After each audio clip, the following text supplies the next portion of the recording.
आता सूज असलेल्या संधिवाताची माहिती घेऊया. सांध्यांमध्ये वंगणाचा द्रव तयार करणाऱ्या सायनोव्हियम पेशी असतात. या पेशींना सूज आली म्हणजे सांध्यातल्या द्रवाचं प्रमाण वाढतं आणि सांध्याचा आकार मोठा होऊन तो दुखू लागतो. हा सुजेचा संधिवात किंवा आमवात. आमवात हा वेळीच ओळखून व्यवस्थित उपचार केले तर त्यावर नियंत्रण आणणं शक्य आहे. सुजेच्या आमवाताचे सुमारे 25 प्रकार आहेत. त्यामध्ये ऱ्युमॅटॉइड आर्थरायटिस हा सर्वात महत्त्वाचा. तरुण आणि मध्यमवयीन स्त्रियांना होणारा हा आजार शरीराची प्रतिकारशक्ती बिघडल्याने होतो. पायात रुतलेल्या काट्याभोवती सूज येणं हे शरीराच्या प्रतिकाराचं लक्षण आहे. रक्तातल्या पांढऱ्या पेशी असे बाहेरचे कण ओळखून त्यांच्यावर हल्ला करतात आणि त्यांचा नाश करतात. ही बाह्य कण ओळखण्याची क्षमता बिघडली की त्या स्वतःच्याच शरीरातल्या पेशींवर हल्ला करतात. आपला कुत्रा आपल्याला चावावा असा हा प्रकार. कौरव पांडवांसारखं हे घरातलं युद्ध सांध्यांच्या ठिकाणी होतं. त्यामुळे सांध्यांचं फार नुकसान होतं. आपल्या हाताच्या एकेका पंजामध्ये 14 छोटे सांधे असतात. असेच छोटे सांधे पावलातही असतात. डाव्या उजव्या हातापायातले अनेक छोटे सांधे एकाच वेळी सुजणं हे ऱ्युमॅटॉइड आमवाताचं मुख्य लक्षण. त्यासोबत मनगट, कोपर, खांदा, गुडघा आणि घोटा या सांध्यांनाही सूज येऊ शकते. आमवाताचं महत्त्वाचं लक्षण म्हणजे विश्रांतीनंतर सांधा आखडणं. विशेषतः सकाळी सारं शरीरच आखडल्यासारखं होतं. त्यामुळे अंथरुणातनं धड उठता येत नाही, हाताने ब्रश करता येत नाही, नळ फिरवता येत नाही, चहा उकळला तर भांडं उतरवायला चिमटा हातात धरता येत नाही, कपानी चहा पिता येत नाही, अंघोळ नीट करता येत नाही, वेणी घालायला त्रास, कपड्यांची बटणं लावायला अवघड, बरणीचं झाकण उघडता येत नाही, भाजी चिरणं कठीण, कणिक मळणं अशक्य, चपला अडकवायला त्रास, कुलपात किल्ली फिरवता येत नाही. एकूणच दिवसभराचं प्रत्येक काम करणं अवघड होऊन बसतं. जसजसा दिवस वर येतो तसतसे सांधे जरा सैल झाल्यासारखे होतात. दुसऱ्या दिवशी पुन्हा तोच प्रकार. तरुण वयात आयुष्य उद्ध्वस्त करणाऱ्या या आजाराकडे फार गांभीर्याने पाहिलं पाहिजे. या आमवाताच्या सुजेमुळे कूर्चा आणि हाडं कुरतडली जातात आणि सांधे कायमचे वाकडे होतात. ऱ्युमॅटॉइड आमवाताच्या बहुतेक रुग्णांमध्ये रक्तात ऱ्युमॅटॉइड फॅक्टर वाढलेला असतो. मात्र या तपासणीला मर्यादा आहेत. कारण संधिवात नसलेल्या 2-3% लोकांमध्येही हा दोष सापडतो. सांध्यांची विशेष प्रकारची सूज हेच ऱ्युमॅटॉइड आमवाताचं खरं लक्षण. इतर सर्व तपासण्या या दुय्यम स्वरूपाच्या असतात. आमवाताने सांध्यांना किती अपाय झाला यावर रोग्याची कार्यक्षमता ठरते. कुणाला जेमतेम नोकरी किंवा घरकाम करणं जमतं, पण एखाद्या समारंभाला जाता येत नाही. काही रुग्णांना स्वतःची कामं स्वतः करता येत नाहीत. ऱ्युमॅटॉइड आमवाताने जगण्याचा स्तर खालावतो. काही रुग्ण नोकरी सोडतात. त्याने आर्थिक नुकसान होतं.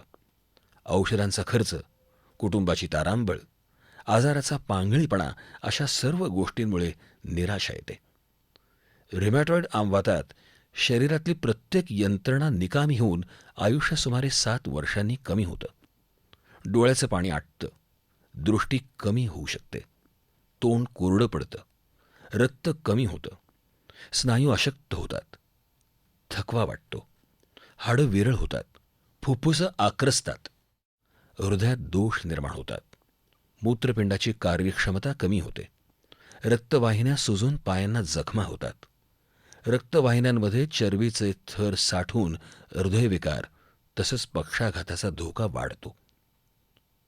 सोरियासिस या त्वचेच्या आजारातही सांधे सुजू शकतात, परंतु ते सामान्यतः पायाचे मोठे सांधे. यातच कधी पायाचं पूर्ण बोट सुजून लालसर होतं. झीज झालेल्या सांध्याला सूज आली तर तो आमवातासारखा दिसतो. चिकुनगुन्या, कावीळ अशा विषाणूंमुळे सांध्यांना तात्पुरती सूज येते. आमवातातच सिस्टेमिक लुपस स्क्लेरोडर्मा असे गंभीर आजार येतात. सेप्टिकमुळेही सांध्यांना सूज येते. लहान मुलांच्या आमवाताचे 7 प्रकार आहेत. सुजेमुळं हाडांची वाढणारी टोकं खराब होऊन मुलांची वाढ खुंटते. गाऊट या आजारात एकच सांधा अचानक सुजतो, लालसर होतो आणि खूप दुखतो. तरुण पुरुषांना होणाऱ्या या आजारासोबत स्थूलता, ब्लड प्रेशर, हृदयरोग असे विकार अनेकदा सापडतात. मणक्यांचा आमवात विशेषतः तरुण पुरुषांमध्ये आढळतो. त्याला अँकिलोसिंग स्पॉन्डिलायटिस म्हणतात. माकड हाडाच्या सांध्यापासून सुरू होणारा हा अनुवंशिक आजारही प्रतिकारशक्तीच्या दोषामुळे होतो.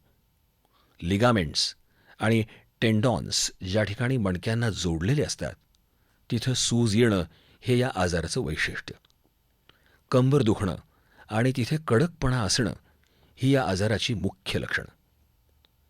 सुरुवातीला साधीशी वाटणारी कंबरदुखी पुढे वाढत जाते. दुखण्याने विशेषतः उत्तर रात्री जाग येते. दुखणं मुख्यतः सकाळी. त्यासोबत कडकपणा विशेष असतो. हळूहळू दिवस चढून हालचाल सुरू होईल तसं दुखणं आणि कडकपणा कमी होतात. असं वर्षानुवर्ष चालतं. कालांतराने लवचिकपणा कमी होऊन कंबर सरळ ताठ होते. आजार जसजसा पाठीकडे आणि मानेकडे सरकतो तसा पाठीला पोक येतो. मान वळवता येत नाही. कंबरेच्या आमवातात पायाचा एखादा सांधा सुजण्याची शक्यता असते. टाच दुखणं, पाऊल सुजणं, बरगड्यांच्या सांध्यांच्या सुजेमुळं छाती दुखणं अशीही लक्षणं होतात. डोळा लाल होऊन दृष्टी कमी होऊ शकते.